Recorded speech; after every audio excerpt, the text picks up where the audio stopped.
All right, good morning, everybody. Thanks for being here. Coming off the bye week. I'm sure you got some questions, so we'll just go right into questions. PJ, when you look back on the passing game, what do you feel like needs to improve to get that off the ground? Well, I don't necessarily know if to get it off the ground. I think we've had some games we've been really efficient in the pass game. And we played some really good football teams that, played two top 10 teams in the country. And then, we have another top 25 team coming up this weekend. So I think this team is, for the first few games, is finding their identity. I mean, there's a lot of unknowns on our offense. And I think as you go forward, you're finding out what you're really good at, what you're not really good at. But you're looking for balance any way you can possibly get it. Playmakers touching the ball, people earning the right to have the ball, finding out what people can do. Again, that's where the youth and inexperience comes into play, is finding out what our identity is going to be. And you have 6 games of data to research that, to look into that, take the bye week to look at it. We've been close. I mean, I know that doesn't mean anything to all of you. We've been close. When you go back and watch all of it, we're a foot off here or a yard off here. I mean, it's close from being better than what we've been able to do. So we just want more balance, and need to be better at it for sure. What stands out about this Iowa team? And they're Iowa. I think with this team, when we're talking about complementary football, I think a lot of people just think, okay, you're really good on offense, really good on defense, really good on special teams. It's not about being good on one or the other. It's about how do you go through a game and go win games based on your formula to win games. And I don't think there's a team that does it better than Iowa. That they understand who they are more than most teams. They stick to who they are more than most teams. And then they beat you in every area. And that was a prime example last weekend against Wisconsin of exactly who Iowa is. And they're very efficient. They don't turn the ball over. Their special teams are a huge factor in how they win. I mean, a huge factor. Their special team doesn't get enough credit. And their defense is one of the best defenses in the country consistently. So they have a formula, and they do it really well. Would you emphasize this past week with the bye, extra time with the bye? Yeah, we went back to just we obviously looked at all the 6 games and found out, what did we learn from each one of those games? Not only that, what do we specifically have to do fundamentally in technique to get better? What do we need to do schematically to be better? How can we find better ways to move the football? How can we find ways to be able to stop people on defense? And how can we make special teams even better? So that was the whole thing, Minnesota versus Minnesota for the first few days. Then we transitioned to Iowa around Thursday, and then players got a little time off, and coaches went out recruiting, and then, game planned Iowa over the weekend. So, we're working on that as we speak.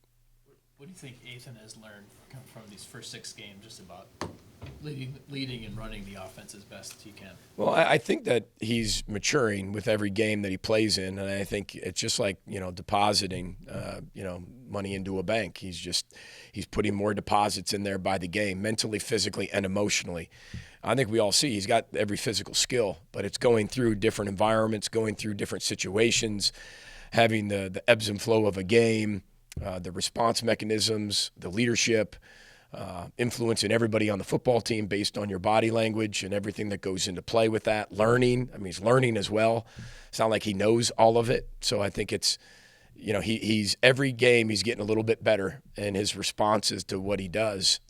I think, when you look at, we look at how we lost the game at Northwestern, and then, we come back and respond against Louisiana, and he plays a really good game. I think that shows that response mechanism. You go play a top 10 team. I mean, the 2 interceptions for pick sixes, they're not, when you look at it, it's not a bonehead decision. He throws it to the right guy both times, but we're a little bit off. Just a little bit. One, the Michigan guy makes a great play on basically on 4 read, baiting us into the throw, and then the throw is just a foot off. The other one, another foot or 2 off. But it's not like he's making horrible decisions. Maybe at the beginning of the year there were some that we got to be better at coaching him with, but he's getting there. I thought yesterday was one of his best practices that he's had, and he's constantly showing growth. Now, you got to continue to show growth at a rapid rate because there's so much to learn, but he's willing to do that, and that's what's so fun to coach him. He's willing to do it. and he's willing to know what he has to get better at. So we got to do a really good job coaching him. We got to do a really good job explaining all the whys and not assume somebody knows something. And I think our coaches do a pretty good job of that. So he's willing to do it. Coaches are willing to do it. And we see progress on a daily basis and mentally, physically, and emotionally from his game. PJ, with how close this rivalry has been the last few years, what would it mean for you to get your first win over Iowa? Well, obviously it means a lot. It means a lot to our fan base. It means a lot to our players. It means a lot to our state, as it does Iowa's team. You know, they've had a lot of success in years past. I think we haven't won there since 1999. We've won 2 games and 2 times in 40. Is that right? 2 times in 40 games or 40 years. That's not a lot.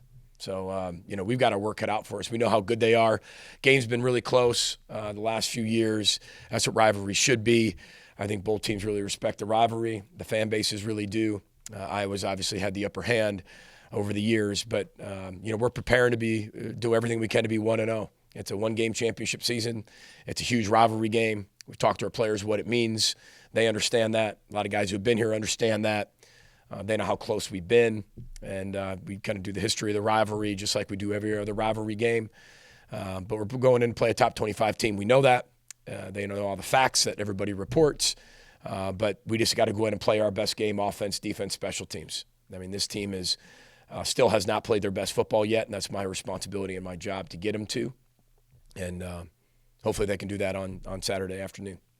Bring anybody in or have anybody of the experienced players on the team talk about this rivalry and what it means to them? Well, we explain what the rivalry is, and I think we have a lot of players on our team that understand that. I mean, you come to Minnesota to play in, I think, the most rivalry games in the Big Ten, right? I mean, that's what's so fun about playing here. I'm sure there's going to be more added as we get to the 18 teams, but we do what we call a captain's breakfast right before. It's really at our breakfast in the morning of the game. We always bring in a former player. And usually around the area to where they either live or where they can drive to, all over the country. We have alumni, east to west, north and south. So, but we always bring somebody in to talk about the importance of that game, a memory that they have about that game, whether it's a rivalry or not.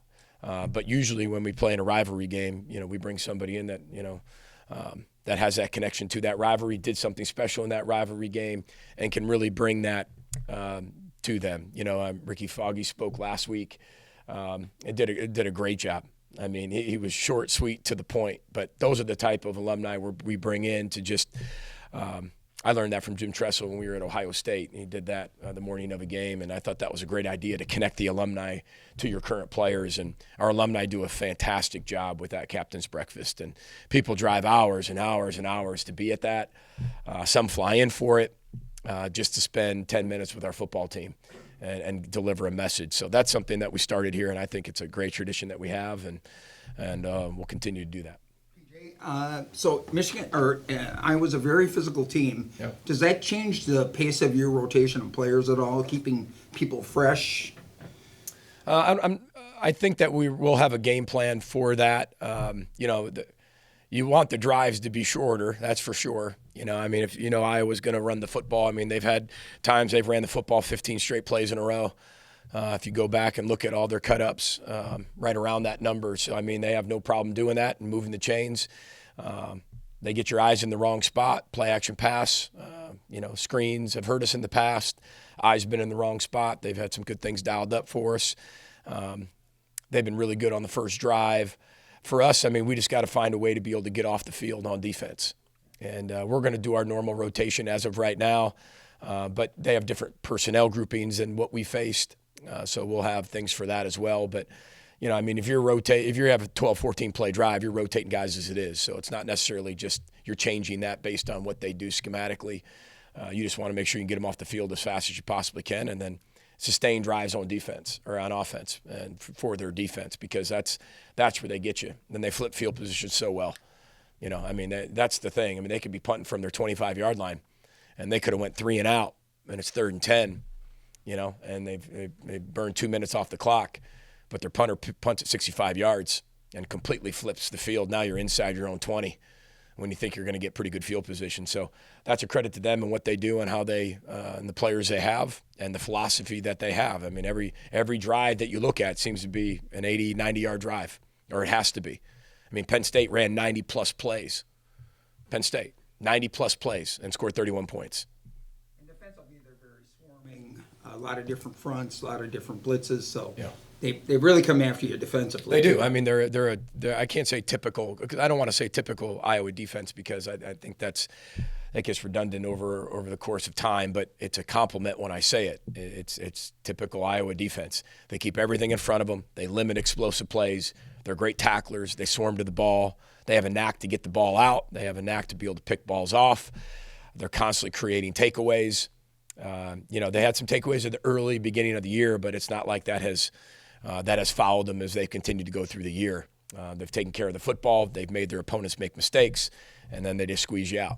And that's what they've done. And their guys play extremely hard.